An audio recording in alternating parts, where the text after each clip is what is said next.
May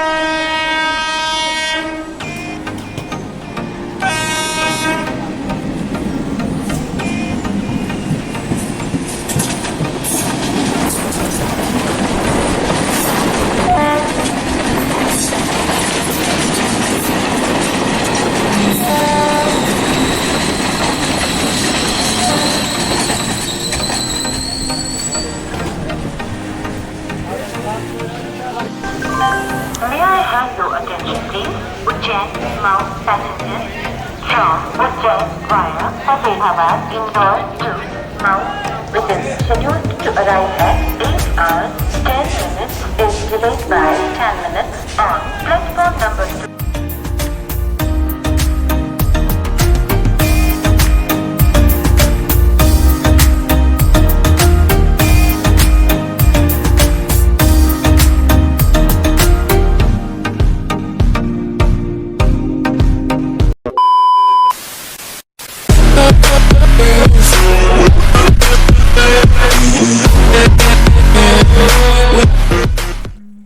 hello guys, আসসালামু আলাইকুম। আমি শাহাদ মালিতা চলে আসলাম আবারও আজকে একটি নতুন ভিডিও নিয়ে।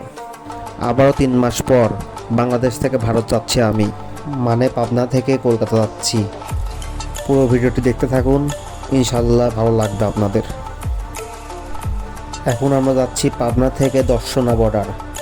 পাবনা থেকে দর্শনা যেতে মিনিমাম 3 ঘন্টা টাইম লাগবে আমাদের, তাই একটু তাড়াতাড়ি রওনা দিলাম, কারণ আমাদের 8:40 ট্রেন আছে, ওই ট্রেনটা তাই ধরা লাগবে। তো তাড়াতাড়ি রওনা দিলাম ওই জন্য। এবং আমরা বর্ডারে যেই সকালে নাস্তাটা সেরে ফেলবো।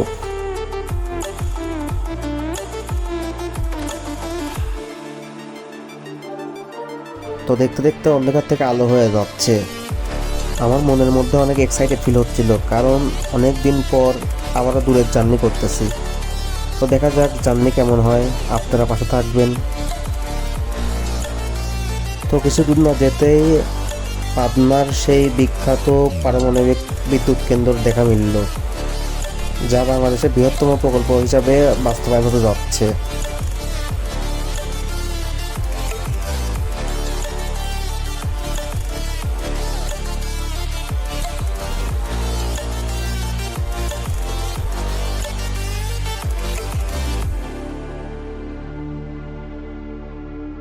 আর যার কথা না বললেই নয়, পাবনার সেই বিখ্যাত লালন শাহ সেতু। তো আপনারাই দেখুন লালন শাহ সেতু থেকে কত সুন্দর দৃশ্য এবং মনোমুগ্ধকর পরিবেশ এবং হারিং ব্রিজ দেখা যায়। আর পাবনার পারমাণবিক বিদ্যুৎ কেন্দ্রের যে 4টি চুল্লি আছে ওইগুলো দেখা যায়। তো দেখতে থাকুন ভিডিওটি। আমার পা ভাঙার আগে এই লালন শাহ সেতু আমি প্রায় শুক্রবারেই আসতাম। এখন ওই স্মৃতিগুলো মনে পড়লে পরে অনেক কষ্ট লাগে।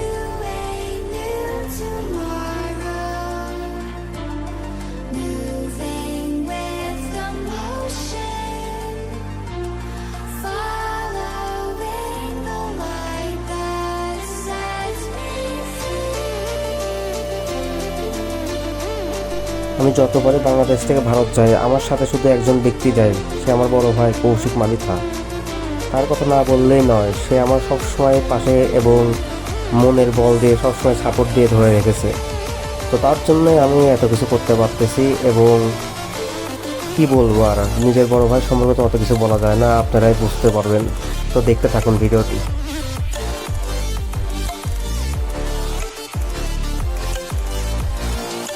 আমি যতবারই ভারত যাই না কেন, আমার চুয়াডাঙ্গার এই কলেজটি আমার খুবই ভালো লাগে। তো আপনারাও দেখুন কলেজটি কত সুন্দর, এবং কলেজটি অনেক আগে থেকেই, এবং কলেজের যেই সাইনবোর্ডগুলো আছে অনেক আগে থেকেই লেখা আছে। তো আমি প্রতিবারই রেডি থাকি যে কলেজটি দেখার জন্য যাব, কিন্তু দেখতে দেখতে যাব।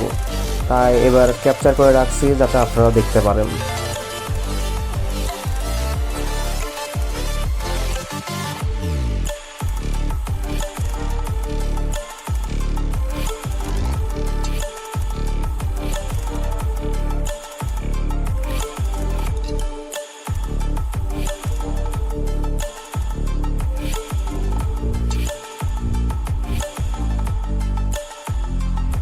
দেখতে দেখতে বর্ডারের কাছে চলে আসলাম। এই সেই দর্শনা বর্ডার। কিন্তু আজকে অনেক ভিড়, কারণ বেনাপোল বর্ডার বন্ধ আছে প্রায় 3 দিন, সেই জন্য এই বর্ডারে অনেক চাপ পড়েছে।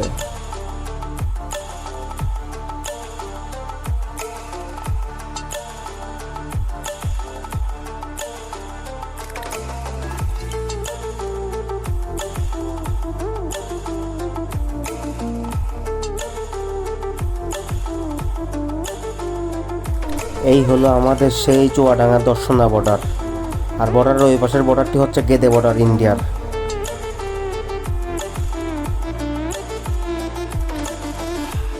তো ইমিগ্রেশন শেষ করে ভ্যানে উঠে পড়লাম, কারণ আমি অসুস্থ, সেই জন্য আমার কোনো লাইন ধরা লাগে নাই। আমি ভ্যানে করে ডাইরেক্ট চলে গেছি গেদে বর্ডারের কাছে। ওইখানে কোনো লাইন ধরা লাগে নাই, শুধু ভাইয়াকে চেকিং করছে। এখন আমার ক্যামেরায় যে জায়গাটি দেখতে পাচ্ছেন সেটি হচ্ছে বাংলাদেশের নো ম্যানস ল্যান্ড। এখানে কোনো মানুষজন হেঁটে যেতে পারে, কিন্তু আমি অসুস্থর কারণে ভ্যানে করে যাচ্ছি। এখন ক্যামেরার সামনে দেখতে পাচ্ছেন ইন্ডিয়ান ভ্যানগুলো দাঁড়িয়ে আছে, কারণ ওটা ইন্ডিয়ার নো ম্যানস ল্যান্ড। ওখান থেকে ইন্ডিয়ার ভ্যানে যাওয়া লাগবে, না হলে বাংলাদেশের ভ্যান যেতে পারবে না। তো আমরা এখানে বাংলাদেশি ভ্যানকে 100 টাকা ভাড়া দিলাম, এবং ইন্ডিয়ান যে ভ্যানগুলো আছে ওইগুলো আবার ভাড়া নিলাম 200 টাকাতে। তো আমাদের ইন্ডিয়ান ভ্যানগুলো ঠিক গেদে বর্ডারের সামনে যায় নামিয়ে দিবে। ওইখানে আমার কোনো সিরিয়াল লাগে নাই। আমার পাশেই কিন্তু রয়েছে বাংলাদেশ ইন্ডিয়ার যৌথ রেল লাইন। এই রেল লাইন দিয়েই বাংলাদেশের মৈত্রী এক্সপ্রেস যাওয়া আসা করে। তো যারা বাংলাদেশ থেকে ট্রেনে করে ইন্ডিয়া যায় তারা কিন্তু এই পথ দিয়ে যায়। আপনারা ক্যামেরা দেখতে পাচ্ছেন সামনে গেদে বর্ডার। তো ওখানে যাই, ওখানে আবার ভিডিও করা নট অ্যালাউ। তারপরে আবার দেখা হচ্ছে স্টেশনে। ইন্ডিয়ান ইমিগ্রেশন শেষ করে দেখলাম সময় অনুপাতে খুব তাড়াতাড়ি পৌঁছে গেছি আমরা। তো এখন আমরা টিকিট কাউন্টার থেকে টিকিট নিলাম শিয়ালদা উদ্দেশ্যে যাওয়ার জন্য। তো এখন ট্রেন আসবে, দেখতে থাকুন।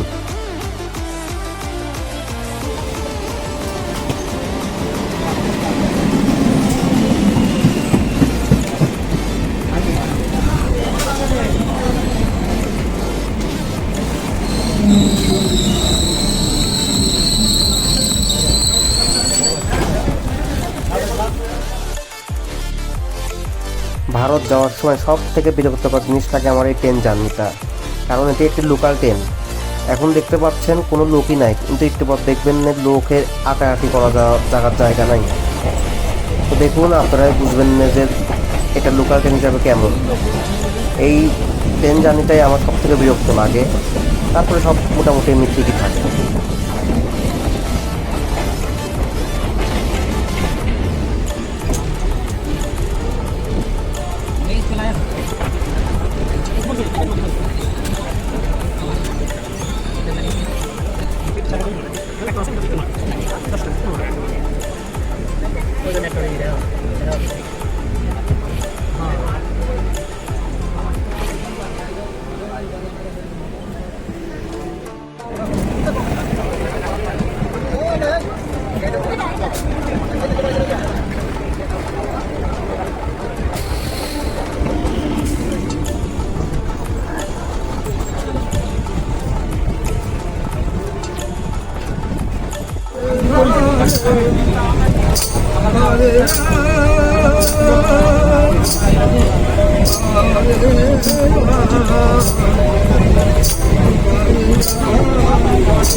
অনেকক্ষণ ট্রেন জার্নি করার পর আমরা এখন চলে আসলাম শিয়ালদা স্টেশন। এখন যে যেরকম পারে হুড়মুড় করে নেমে পড়তেছে। আমি একটু লেটে নামলাম, কারণ আমার পায়ের সমস্যা আপনারা সবাই জানেন। তো দেখতে থাকুন ভিডিওটি।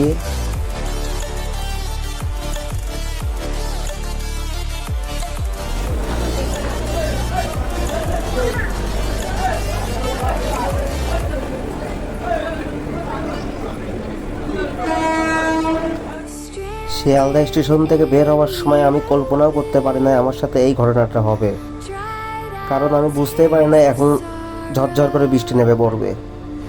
তো আর কি করার, শুনছি আল্লাহ যখন খুশি হয় তখন নাকি বৃষ্টি দেয়। তো বৃষ্টিটা মেনে নিয়েই চলে গেলাম মার্কুইস স্টেট।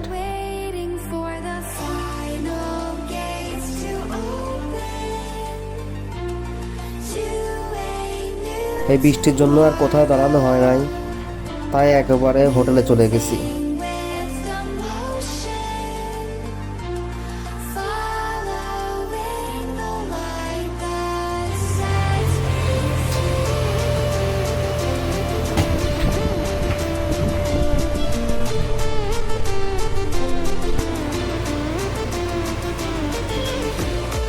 হোটেলে জাস্ট ব্যাগটা রেখেই দৌড়ে দুপুরের খাবার খেতে গেলাম, কারণ প্রচণ্ড ক্ষুধা লাগছিল। আমরা যারা মুসলমান আছি আর ভারত আসলে আগে বিবেচনা করবেন খাবেন কোথায়, কারণ সবাই কিন্তু মুসলমান না, সব মাংসই কিন্তু হালাল না। তাই বিবেচনা করে মুসলমান হোটেলে যে খাবেন, হোক না সেটা খারাপ হোটেল কিংবা বাজে হোটেল, আমরাও সেটাই করেছি। খাওয়া দাওয়া শেষ করে আর ভালো লাগছিল না, তাই হোটেলে যেয়ে রুমের চাবিটা নিয়ে সোজা লিফটে উঠে রুমে চলে গেলাম।